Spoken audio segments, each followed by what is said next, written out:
So this is a 2003 Honda CBR 1000, and we bought it for the engine. This is a bunch of DOM tubing. This is Leroy, and this is about to become Little Leroy. I live inside my own world of make-believe. Kids screaming in their cradles, profanities. I see the world through ice covered in ink and bleach. Cross out the ones who heard my cries and watched me weep. I love everything. Fire spreading all around my room. My world's so bright, it's hard to breathe, but that's alright. Hush.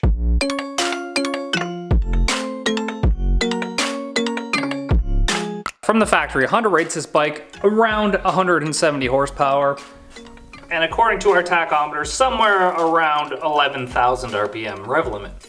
Now, most people would say 170 horsepower in a half-size car, probably enough. But we're Boosted Lifestyle, so it's gonna have to have twin turbos. As you can see, we're no stranger to turbos around here. This is our A-turbo Mustang, partly disassembled, mind that. And then here's going to be another twin turbo Mustang. So we're definitely used to turbos around here. I live inside my own world of make-believe. Kids screaming in their cradles. Well, here's our first bit of knowledge I had no idea about, but the intake sits like right where the gas tank looks like it sits in the bike, and the gas tank actually sits down further. So this is a pretty tall engine. Considering that's the bottom right here, and this is the top, so the bottom of the oil pan to the top of the intake's like 28 inches. But only to the top of the cylinder head is it 20 inches. But I have some LS engines. Bottom of the oil pan to the top of the engine's like 24. So this would actually be shorter than this fully equipped. But I think we're gonna have to make a custom intake plenum and not this big thing on top.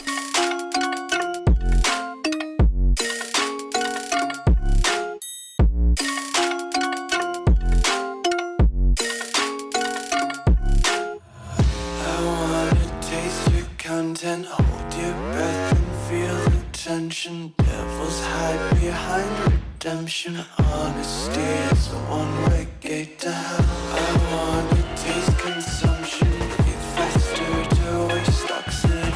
Hear the children sing aloud. It's music till the wick burns out.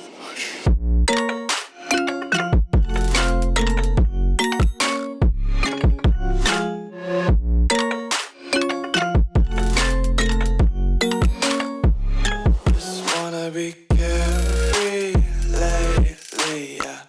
Just kicking up daisies, go. Well, obviously I've never worked on a street bike engine before, but I think I have all the bolts out. It's just like stuck in there now. There's a lot more to it than I thought there was going to be. And I don't really want to like break any of the wiring harness off because we're going to need to reuse that. Also, our power commander, I noticed earlier that, and I didn't mention it, but it was not even plugged in. It was just plugged into itself, basically.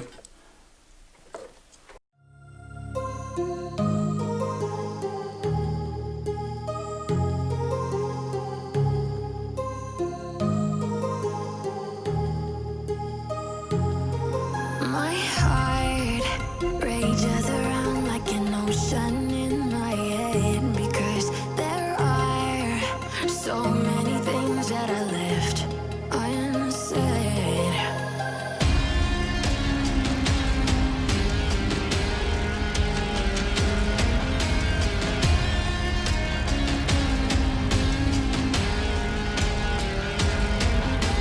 I can almost feel you walking in the distance, but I know that is not reality. If you are echoing around inside these parallel dimensions all alone, now I'll find you in my dreams. There you are. There I am. This can only go back. And that's why we turn the camera on.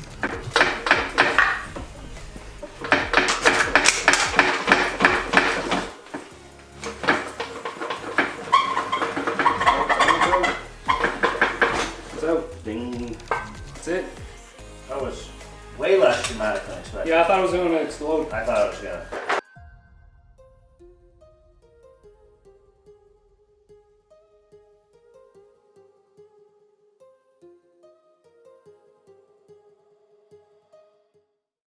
Yeah, so I don't know what lunatic thought this was a good idea to put a motor on wheels, because that's essentially what this bike is. But this is a 170 horsepower motor, like a liter. This thing can power your Geo Metro like easy. Makes like double the horsepower. This thing is going to be insanity, and it's so compact. This is foolish. This is foolish. I love it. Here's where our engine's going to sit.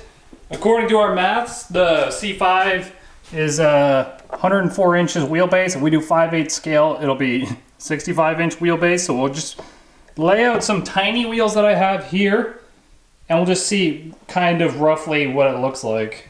If we were gonna do 5/8 scale, the back tires right there are about the size of the rims that we need. This is the length center, and then that's the width in the back there. So if Dan holds his camera, I can show you how big it is compared to like a person. So if I were to sit right here. Thanks for flipping the screen. It's like, it's doable. It's definitely doable. This needs to be like, you're gonna have to sit like a douchebag, but. And there's gonna be a drive shaft right here down the middle. Because we're gonna replace that sprocket with a drive shaft adapter, put a drive shaft in it.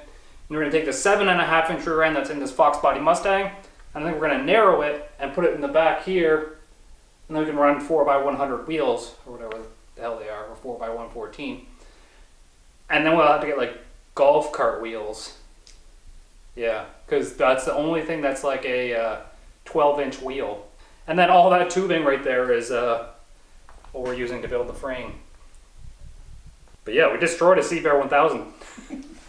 Oops, sorry purists.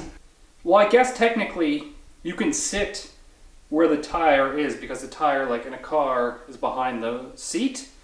So technically the driver's seat could be here and the passenger seat could be here. So I think the real reason I want to do a project like this is the experience with bending tube.